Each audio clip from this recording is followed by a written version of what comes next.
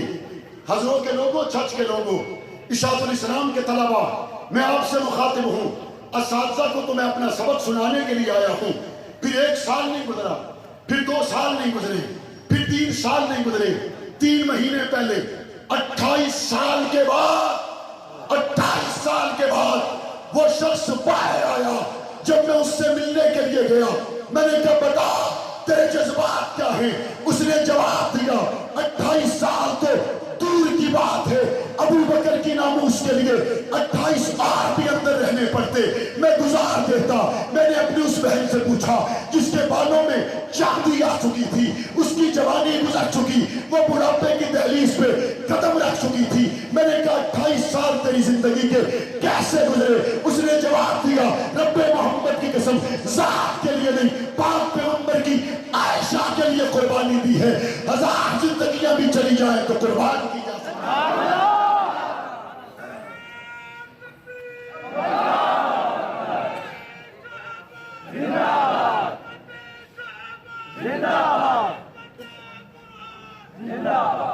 توجہ ہے؟